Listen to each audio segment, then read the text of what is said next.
A, B. Udah. Saya di sini akan menjelaskan tentang Kerajaan Sriwijaya.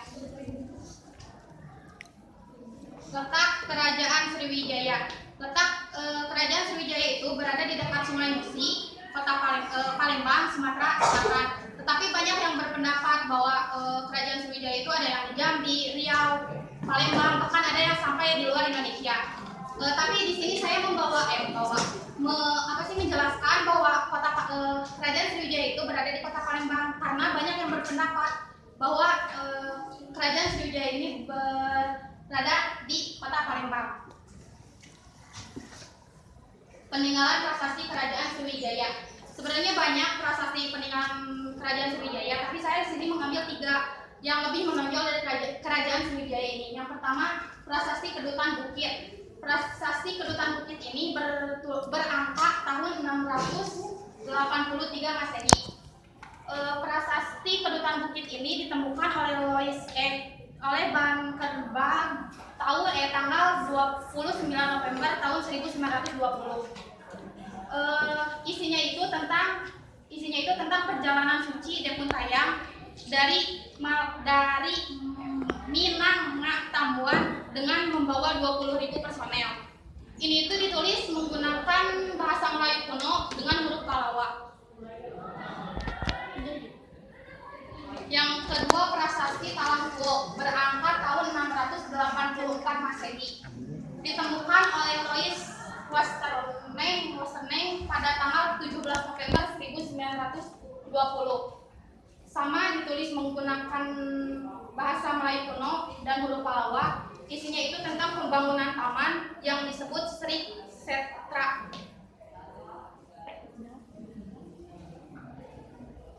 Yang ketiga, prasasti Telaga Batu. Prasasti Telaga Batu ini tidak berangkat tahun.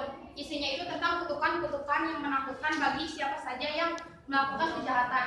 Di sini itu hiasannya tuh ada dari kepala kobra. Gak tahu maknanya apa, dibaca-baca juga. Yang inti nama hiasan ke-7 kepala kobra.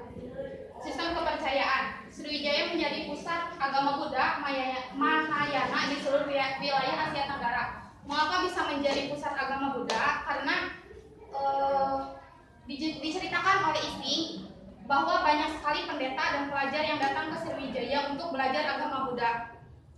Dan pendeta yang dikenal itu Syed Karti, kalau nggak salah, ya Syed. Terus sistem pemerintahan. Sistem pemerintahan yang dianut Kerajaan Sriwijaya adalah monarki. Mungkin kalian juga tahu monarki itu apa. Dan wilayah kekuasaan Kerajaan Sriwijaya itu yang asalnya ibu kotanya di Muara Takus dipindahkan ke Palembang, dan dari Palembang itu kota Bangka sama Jambi itu berada di bawah kekuasaan Kerajaan Sriwijaya. Terus bidang sosial, bidang sosial karena yang letaknya strategis, jadi memungkinkan kan Sriwijaya itu kota pusat perdagangan nasional Asia Tenggara. Jadi karena letaknya yang strategis, banyak sekali pedagang dari luar yang datang ke Sriwijaya untuk berdagang di situ, dan memungkinkan secara tidak langsung memungkinkan antar pedagang itu saling berkomunikasi. Jadi sosial ya, jadi saling berhubungan erat antar pedagangnya teh. Jadi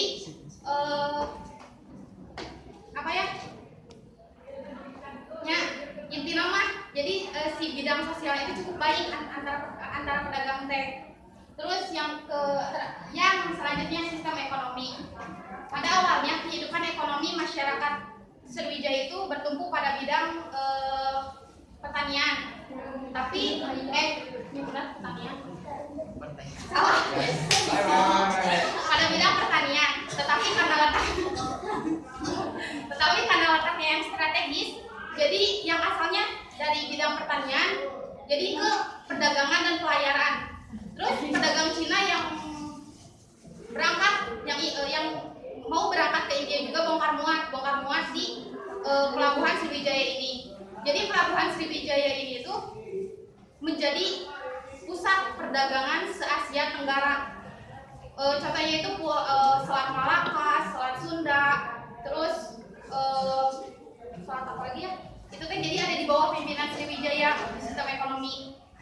Selanjutnya bidang pendidikan. Sriwijaya disebut kota pelajar dikarenakan banyaknya orang dari dalam dan luar negeri yang menuntut ilmu di Sriwijaya. Seperti yang tadi saya jelaskan bahwa menurut yang diceritakan oleh Ising itu banyak sekali pendeta dan pelajar yang datang di Sriwijaya untuk belajar agama Buddha dan untuk belajar tentang untuk belajar bahasa Sanskerta. Jadi itu yang menyebabkan Sriwijaya itu disebut pusat dari pusat kota pelajar.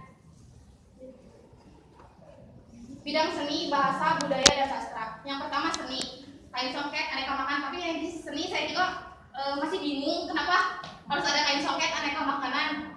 Dulu emang ada atau enggak, tapi saya baca di buku juga nggak ada. Terus saya baca di website, di sumber-sumber lain juga masih apa sih? Ya masih bukan nggak paham, tapi pabaliut gini. Terus budaya, lagu dan tarian gending Sriwijaya.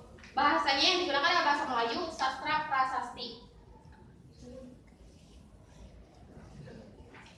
Masa keruntuhan atau faktor-faktor. Tidak adanya raja yang pertama, tidak adanya raja yang memerintah. Sebenarnya itu kan banyak sebelumnya silsilah itu banyak raja-raja. Kurang lebih dari sumber-sumber yang telah saya baca ada yang 11, ada yang 19. Tapi nanti saya di silsilah saya akan menjelaskan cukup 3 aja. Soalnya di buku juga emang 3. Tidak adanya raja yang memerintah. Setelah Balaputra Dewa tidak ada lagi raja yang memerintah. Jadi dia puntayang ke Balaputra Dewa. Udah nggak ada lagi raja yang memerintah di sana. Jadi itu menjadi faktor kemunduran dari kerajaan Sriwijaya. Terus yang kedua, kota Palembang semakin jauh dari laut. Tadi juga sudah saya jelaskan bahwa kota Palembang itu menjadi pusat perdagangan, pelayaran, pelabuhan. Nah, gara-gara kota Palembang, kenapa bisa kota Palembang jauh dari laut? Karena ada apa sih namanya teh? Jadi si lumpur teh, pengendapan lumpur di sekitar kota Palembang, jadi menyebabkan kota Palembang semakin jauh dari laut. Ketiga, berkurangnya kapal dagang yang singgah. Kalau nggak ada laut, kota Palembang jauh dari laut, berarti kapal yang akan singgah ke pelabuhan Sriwijaya itu otomatis nggak ada karena adanya endapan lumpur tersebut. Jadi menyebabkan berkurangnya kapal dagang yang singgah. Jadi kapal dagang yang singgah itu lebih memilih singgah ke tempat lain dibandingkan ke Sriwijaya. Faktor yang ketiga penyebab keruntuhan. Terus yang keempat, banyak daerah yang melepaskan diri dari Sriwijaya karena ya emang udah nggak ada. Kalau kasarnya ngomong kayak pekerjaan gini, jadi kan berkurangnya kapal dagang otomatis banyak daerah yang melepaskan diri, soalnya yang lain itu melepaskan dan nggak bisa singgah di kota Sriwijaya itu. Terus terjadinya serangan atas Sriwijaya dengan kerajaan lain. Terjadinya serangan, ada perang antara kerajaan lain, contohnya itu kerajaan Majapahit, kerajaan apa ya? Ya pokoknya mah kerajaan sekitar kerajaan Sriwijaya. Silsilah kerajaan Sriwijaya. Tadi juga saya sudah menjelaskan bahwa saya di sini mengambil 3 karena emang yang pertama saya juga kurang paham yang benarnya itu yang mana. Ada yang 11, ada yang 19. Jadi saya di sini mengambil 3 dan saya juga di sini mengambil dari buku. Yang pertama Dekuntahyang, yang kedua Balaputra Dewa, dan yang ketiga Sri Sudamani Marwa Dewa. Tadi kan saya juga sudah menjelaskan bahwa tidak adanya raja yang memerintah setelah Balaputra Dewa.